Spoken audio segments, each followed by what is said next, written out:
श्री शिवाय नमस्तु भयम। दोस्तों, जैसा कि आप सभी लोग जानते हैं कि 18 मार्च 2026 यानी बुधवार को पड़ रही है चैत्र महीने की अमावस्या व्रत।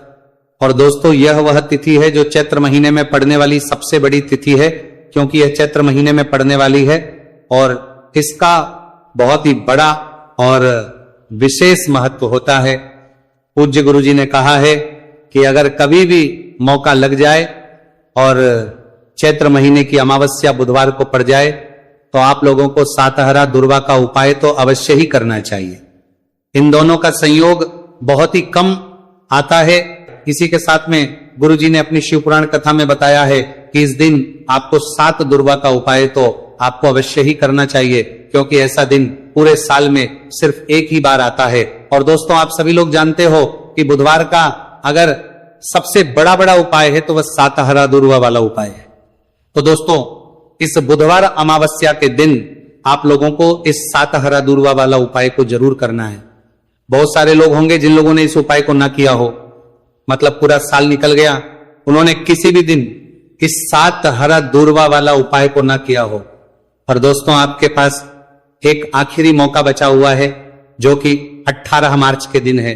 तो इस दिन आप लोगों को इस वाले उपाय को जरूर कर लेना। भले ही आपने पूरे महीने भर इस उपाय को ना किया हो, पर अगर आपने इस चैत्र महीने के बुधवार अमावस्या के दिन अगर इस वाले उपाय को कर लिया तो आपको इस उपाय को करने का वह फल मिलेगा जिसकी आपने कभी कल्पना भी नहीं करी होगी। इसीलिए आप लोग इस वाले उपाय को एक बार जरूर कर लेना है, ताकि आप लोगों के हाथ से ये मौका ना जा सके और आपको इस उपाय को करने का फल मिल सके। दोस्तों, ये उपाय पंडित जी ने अपनी अभी शिव महापुराण की कथा में बताया है। जिस उपाय को आज हम आपको बहुत अच्छे से समझाने वाले हैं, इस वीडियो को देखने के बाद इस उपाय को समझने के लिए आपको कोई और वीडियो को देखने की जरूरत नहीं पड़ेगी। तो चलिए दोस्तों, उपाय को शुरू करते हैं।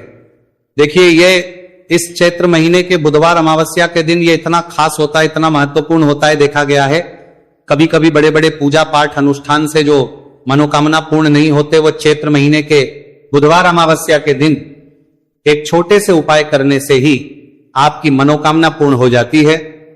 और बहुत सारे लोगों ने इस उपाय को किया भी है और उनको इस उपाय को करने का फल भी जरूर मिला है। अगर आप लोग भी इस उपाय को करना चाहते हैं तो आप इस उपाय को पहले अच्छे से समझ लेना, सुन लेना, उसके बाद करना। आपको इस उपाय का फल जरूर ही, और इस उपाय को कर लेने से आपके घर में चाहे किसी भी प्रकार की दुख और समस्या क्यों ना चल रही हो, आपको उसका कारण भी नहीं पता है कि भाई ये समस्या किस कारण से चल रही है। उसका कुछ भी कारण हो सकता है, जैसे इसे पितृदोष हो सकता है या किसी भी तरह का मंगल दोष भी हो सकता है। तो इस दिन आप लोगों को ये वाला उपाय कर लेना है। ये एक ऐसा उपाय है जिस उपाय को अगर किसी विशेष दिन पर किया जाए तो भाई उस विशेष दिन का जो है वह तो मिलता ही मिलता है। पर हमने उस दिन पर इस उपाय को किया है तो हमें उससे भी बड़ा फल मिलता है, और फल बहुत जल्दी मिलता है, क्योंकि आप इस उपाय को बहुत ही बड़े और विशेष दिन पर कर रहे हो। तो चलिए अब उपाय के बारे में बात करते हैं, लेकिन उससे पहले आप लोगों को यह जानना आवश्यक है कि आखिर यह उपाय किस समय करना है, किसको करना है और कैसे करना है। तो चलिए हम आगे आपको वीडियो में एक एक करके बता देते हैं। उससे पहले अगर आप लोग हमारे चैनल पर पहली बार हैं तो हमारे चैनल को सब्सक्राइब करना ना भूलें, और अगर आपके पास कोई सवाल है तो आप हमें कमेंट बॉक्स में बता सकते हैं। और अगर आपको हमारा वीडियो पसंद आया है तो आप हमें लाइक और शेयर करना ना भूलें। और अगर आपको हमारे चैनल की जानकारी चाहिए तो आप हमें फॉलो कर सकते हैं। और अगर आपके पास कोई प्रश्न है तो आप हमें कमेंट बॉक्स में बता सकते हैं। पहली बार आए हैं या फिर मेरी आवाज आज पहली बार सुन रहे हैं तो हमारे चैनल वास्तविक जानकारी को सब्सक्राइब जरूर कर लेना, और इस वीडियो को करके कमेंट बॉक्स में श्री शिवाय नमस्तु भयम ओम नमः शिवाय जरूर टाइप कर देना। तो दोस्तों, इस 7 दुर्वा वाला उपाय को हमें इस बुधवार अमावस्या के दिन कैसे करना है, किसको करना है, किस समय करना है और कहां पर करना है, ये सारे सवालों के जवाब आपको इस वीडियो में मिल जाएंगे। और जो ये वीडियो देखेगा भाई, उसको सातहरा दुर्वा वाला उपाय जरूर करना चाहिए, क्योंकि इस दिन 7 दुर्वा का भी बहुत ही बड़ा और विशेष महत्व होता है। और जब बात आ जाए हरा दुर्वा की तो ये सोने पर सुहागा वाली बात हो जाती है, और ये एक बहुत ही बड़ा उपाय हो जाता है इस बुधवार अमावस्या का। तो अब दोस्तों इस 7 हरा दूर्वा वाला उपाय को आखिर करना किसको है, सबसे पहले हम लोग वो बात जान लेते हैं। तो देखो, घर की जो बड़ी माताएं बहनें होती हैं, उन माताओं बहनों में से कोई भी एक बड़ी माता बहन इस वाले उपाय को कर सकती है। और दोस्तों अगर आप चाहें तो अपने घर में से सभी सदस्यों भी इस उपाय को करवा सकते हैं। अगर किसी व्यक्ति की खुद की कोई मनोकामना है, खुद की कोई दुख और परेशानी है जो कि वो अपने लिए ही करना चाहता है, इस वाले उपाय को तो वो खुद अपने लिए भी कर सकता है। बाकी अगर कोई घर में से ऐसा है जो कि अपने पूरे घर परिवार की सुख और शांति के लिए ये वाला उपाय करना चाहता है, तो भाई वो भी करना चाहता है, वो कि खुद करना चाहता है, सकता है, उसमें भी कोई दिक्कत वाली बात नहीं है। कहने का मतलब यह है कि इस उपाय को हर सदस्य भी कर सकता है और पूरे घर परिवार के सदस्य के लिए घर की बड़ी माताओं बहनों में से कोई एक माता बहन भी कर सकती है। माताएं बहनें अगर घर में उपस्थित ना हो या वह ये वाला उपाय ना कर पा रही हो, तो फिर घर का कोई बड़ा सदस्य भी इस 7 हरा दूर्वा वाला उपाय को कर सकता है, चाहे फिर वह पुरुष ही क्यों ना हो, उसमें कोई भी दिक्कत वाली बात नहीं है। अब दोस्तों जो अगला प्रश्न निकल कर आता है वह यह आता है इसको लेकर कि आखिर इस उपाय को हमें किस समय करना है, सुबह के समय करना है कि शाम के समय करना है। तो देखो, इस वाले उपाय को आप लोग सुबह के समय भी कर सकते हो और शाम के समय प्रदोष काल में भी कर सकते हो। अब अगर आप पूछो कि भाई सबसे उत्तम समय कौन सा रहेगा इस 7 हरा दूर्वा वाला उपाय को करने का, तो हम आपसे बस यही कहेंगे कि इस उपाय को आप सुबह के समय करेंगे तो ज्यादा बेहतर होगा। बाकी अगर प्रदोष काल के समय भी करेंगे तो भी अच्छा होगा, उसमें कोई भी दिक्कत वाली बात नहीं। तो अब दोस्तों जो अगली सबसे बड़ी और महत्वपूर्ण बात आती है वो ये आती है कि सुबह अगर हम उपाय को करेंगे तो हमें कितने बजे से लेकर कितने बजे तक के बीच में करना है, और शाम के समय प्रदोष काल में करेंगे तो हमें कितने बजे से लेकर कितने बजे के बीच में करना है। तो देखो, सुबह जितनी जल्दी हो सके आप उपाय को करने की कोशिश करना। बाकी अगर कारणवश लेट भी हो जाओ, थोड़ी देर भी हो जाए, तो 10 या 11 बजे तक भी आप उपाय कर लेना, पर 12 बजे से ज्यादा देरी ना हो। ठीक है, इस बात का ध्यान रखना। उसके बाद में दोस्तों अगर शाम के समय प्रदोष काल की बात करें, प्रदोष काल का जो समय है होता है वो शाम के 6 बजे से शुरू हो जाता है। मतलब शाम के 6 बजे से लेकर शाम के 6 बजे से रात के 8 बजे के बीच का जो समय होता है, यह समय प्रदोष काल का समय होता है। तो इस उपाय को 7 या 8 बजे के बीच में भी कर सकते हो। मैं आप कभी भी इस वाले उपाय को कर सकते हो, उसमें कोई भी दिक्कत वाली बात नहीं है। तो चैत्र का महीना ही है जो आपको धन दौलत पुण्य दोनों ही देने वाला है। चैत्र के महीने में तुलसी का पूजन करके, श्री हरि विष्णु से जुड़े हुए कुछ उपाय करके आप अपने जीवन की निर्धनता, धन से जुड़ी समस्याएं, कर्जे से जुड़ी समस्याओं को हमेशा के लिए दूर कर सकते हैं। भगवान विष्णु को तुलसी अति प्रिय है, इसलिए उनकी पूजा में भी विशेष रूप से हम तुलसी का उपयोग करते हैं। और बिना तुलसी दल के, बिना तुलसी मैया के श्री हरि विष्णु की पूजा और उनका भोग दोनों ही अधूरे होते हैं।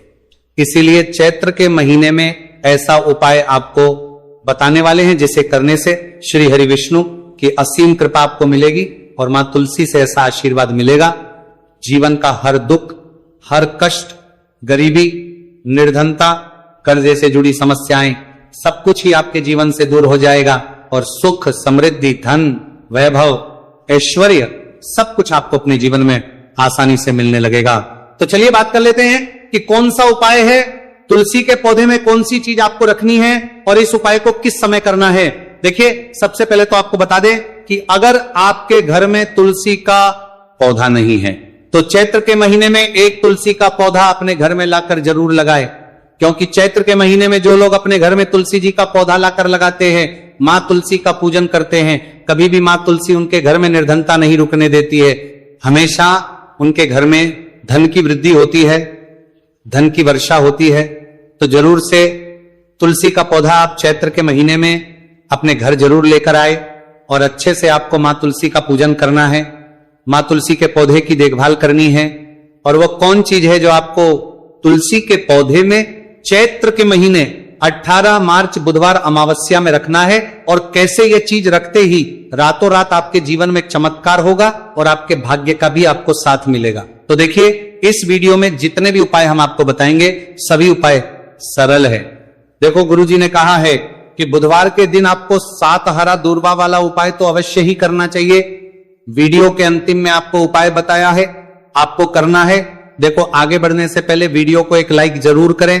देखो सबसे पहला उपाय, यदि आपके जीवन में कर्जा बहुत अधिक है, आपके जीवन में संकट बहुत अधिक रहते हैं, आपके ऊपर बहुत अधिक विपदा आ रही है, बार बार आपको अपने व्यापार में और अपने धन में हानि देखने को मिल रही है, यानी कि आपको प्रत्येक कार्य में हानि हो रही है, तो आपको ये उपाय करना चाहिए।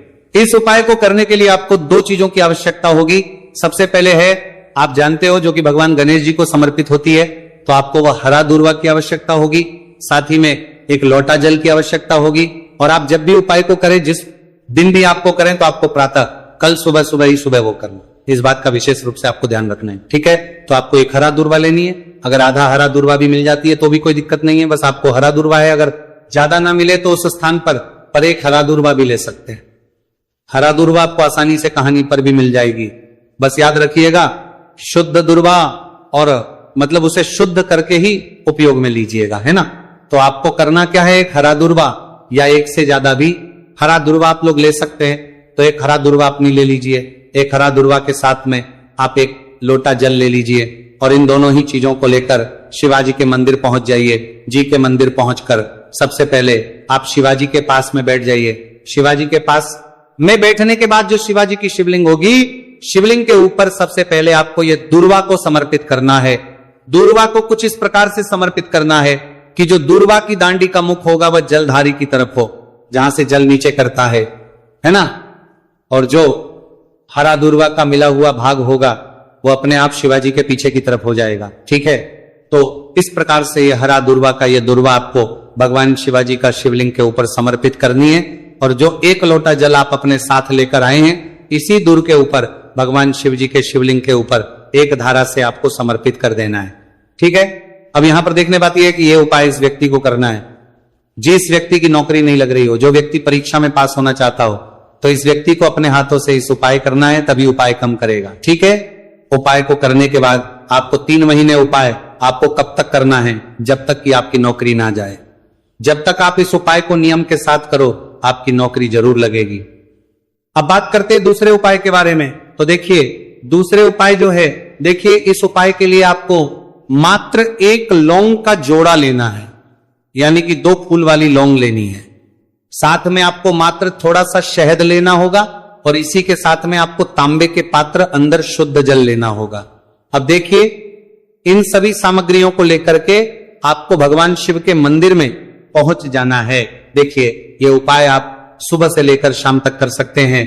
तो वह सबसे पहले तो आपके पास जो 2 फूल वाली लौंग है, उन्हें आपको शहद के अंदर अच्छे से डुबो है, यानी कि दोनों लौंग पर आपको अच्छे से शहद का लेपन कर देना है। अब आपको जो आपके पास एक लोटा जल है, सबसे पहले तो उसे शिवलिंग पर धीरे धीरे समर्पित करना है, और श्री शिवाय नमस्तुभयम इसका जाप करते हुए समर्पित कर देना है। अब आपके पास जो 2 फूल वाली लौंग है शहद से, उसे आपको शिवलिंग पर अर्पित करना है, और आपको प्रार्थना करनी है कि जीवन में जो रोग की स्थिति है वह समाप्त हो, जीवन के जो संकट और समस्याएं हैं वह सभी समाप्त हो, जीवन से जो कर्ज की समस्या है वह समाप्त हो। इस प्रकार से प्रार्थना करते हुए ये जो 2 फूल वाली लौंगी शहद संयुक्त इस आपको शिवलिंग पर अर्पित कर देनी है। आपकी जो भी समस्या होगी इस बुधवार के दिन अवश्य ही समाप्त हो जाएगी। तो इस प्रकार से आपको पहला उपाय करना है। अब हम बात कर लेते हैं दूसरे उपाय के बारे में। देखिए ये उपाय आपके लिए सर्वश्रेष्ठ होने वाला है। देखिए इस उपाय के लिए आपको चाहिए होंगे 5 हरा मूंग के दाने, और मूंग के दाने कहीं से भी खंडित नहीं होने चाहिए, इस बात का ध्यान रखिए। और इसी के साथ में आपको एक तांबे के पात्र के अंदर अपने घर से शुद्ध जल 1 लोटा जल ले लेना है। अब दोस्तों इन सभी सामग्रियों को लेकर के आपको सीधे पहुंच जाना है भगवान शिव के मंदिर में। देखिए इस उपाय को भी आप सुबह भी कर सकते हैं और शाम के समय में भी कर सकते हैं। देखिए भगवान शिव के मंदिर में पहुंचने के बाद आपके पास जो 5 हरे मूंग हैं, उनमें से पहला जो हरा मूंग है आपको शिवलिंग के सामने जो नंदी महाराज होते हैं और उनका जो पैर उठा हुआ होता है, वहां पर आपको पहला हरा मूंग समर्पित करते हैं, और आपको श्री शिवाय नमस्तुभयम इसका जाप कर लेना है। फिर आपको दूसरा हरा मूंग लेना है, और शिवलिंग पर जो श्री गणेश जी वाला स्थान होता है वहां पर आपको ये दूसरा हरा मूंग समर्पित कर देना है। यानी कि शिवलिंग के सीधे तरफ आपको ये दूसरा हरा मूंग समर्पित करना है और फिर आपको ओम गण गणपते नमः या फिर ओम श्री गणेशाय नमः इसका जाप कर लेना है।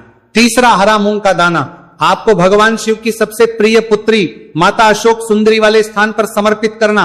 शिवलिंग की जो जलाधारी होती है, जहां से जल बह करके आता है, उसी जलाधारी के बीच में जो कहीं कहीं उठी हुई लाइन होती है सांप की आकृति के रूप में, वहीं पर आपको तीसरा हरा मूंग समर्पित करना है और फिर आपको ओम नमः शिवाय इसका जाप कर लेना है। अब दोस्तों चौथा जो हरा मूंग है उसे आपको भगवान कार्तिकेय जी का जो स्थान होता है शिवलिंग पर, वहां पर आपको ये चौथा हरा मूंग का दाना समर्पित कर देना है और आप ओम नमः शिवाय इसका जाप कर लेना है। अब दोस्तों आपके पास जो पांचवा और अंतिम हरा मूंग बचा हुआ है उससे जल के पात्र के अंदर डाल देना है और इस हरे मूंग से युक्त जल से आपको भगवान शिव के शिवलिंग का अभिषेक कर देना है। जल आपको बिल्कुल धीरे धीरे समर्पित करते जाना है और लगातार आपको शिव महापुराण के मूल श्री शिवाय नमस्तु भयम इसका जाप करते रहना है। फिर आपको शिवलिंग के आगे बैठकर, यदि आप अपने बच्चों के लिए यह उपाय कर रहे हैं, यदि आप अपने बच्चों की बुद्धि ज्ञान और विवेक के लिए उपाय कर रहे हैं तो उसके लिए आपको प्रार्थना कर लेनी है, या फिर व्यापार में वृद्धि करने के लिए ये उपाय कर रहे हैं तो उसकी कामना करते हुए आपको प्रार्थना कर लेनी है, या फिर अपनी नौकरी के लिए कर रहे हैं या फिर अपने इंटरव्यू के लिए या फिर धन की प्राप्ति के लिए कर रहे हैं। जिस भी कामना के लिए आप उपाय कर रहे हैं उसे परिपूर्ण करने के आपको महादेव से प्रार्थना कर लेनी है और फिर आपको वापस अपने घर आ जाना है। पूज्य गुरु जी ने कहा है कि जो भी व्यक्ति इस उपाय को कर लेता है तो यकीन मानिए आपके जीवन की जो सारे संकट, कष्ट और बाधाएं ही वह सभी समाप्त होंगे। अब हम बात करते हैं अगले उपाय की। इस उपाय के लिए आपको एक दीपक लेना है। दीपक आप मिट्टी का भी ले सकते हैं और शुद्ध आटा मढ़कर उसका दीपक भी आप तैयार कर सकते हैं।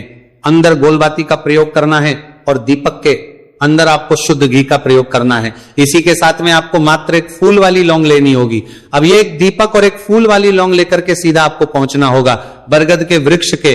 वहां पर देखिए सबसे पहले तो आपके पास जो एक फूल वाली लौंग है उसे आपको बरगद के वृक्ष की जड़ में समर्पित करना है। देखिए अगर आपके जीवन में कोई भी बड़ा संकट आने वाला है, कोई बड़ा कष्ट आने वाला, तो वो इस उपाय के माध्यम से दूर होने वाला है। महादेव की विशेष कृपा रहेगी कि जो भी संकट आपके जीवन में आने वाला होगा वो भी दूर हो जाएगा। तो आपको एक लौंग समर्पित करनी है बरगद के वृक्ष की जड़ में और वहीं पर आपको जो है गोलबाती वाला दीपक जो आप लेकर के गए हैं उससे भी वहां पर प्रज्वलित कर देना है, वटकेश्वर महादेव का स्मरण करते हुए। देखिए जब भी आपको जीवन में इस साल लगने लगे कि आपके जीवन में कुछ भी अच्छा नहीं चल रहा है, तब भी आपको उपाय करना है। तो इस प्रकार से आपको यह उपाय करना है। अब हम जान लेते हैं चौथे विशेष उपाय के बारे में। देखें, यदि आपके विवाह में, शादी में कोई भी समस्या आ रही है, यदि आपका जो कर्ज है वो दिन पर दिन बढ़ते ही जा रहा है, तो आपको यह चमत्कारी उपाय करना चाहिए। कोई भी समस्या अगर जीवन में है तो उसे दूर करने के लिए आपको ये उपाय करना चाहिए। मंगल दोष से जुड़ी हुई समस्या भी है तब आपको यह उपाय करना चाहिए। देखिए इस उपाय के लिए आपको एक तांबे के पात्र के अंदर अपने घर से शुद्ध जल लेना है और इसी के साथ में आपको एक चुटकी लाल चंदन लेना होगा। अब आपको क्या करना है कि जो लाल चंदन आपने लिया है उसे आपको उससे जल के पात्र के अंदर डाल देना है और यह जल जो है आपको लाल चंदन से युक्त तैयार कर लेना है और यह लाल चंदन से युक्त जल आपको भगवान शिव के मंदिर में लेकर के पहुंचना है। लेकिन उपाय भी आप सुबह से लेकर के शाम तक कर सकते हैं। अब दोस्तों ये जो लाल चंदन से युक्त जल है इससे आपको भगवान शिव के शिवलिंग पर धीरे धीरे अर्पित कर देना है और आपको लगातार श्री शिवाय नमस्तु भयम इसका जाप करते रहना है। देखिए यदि आपके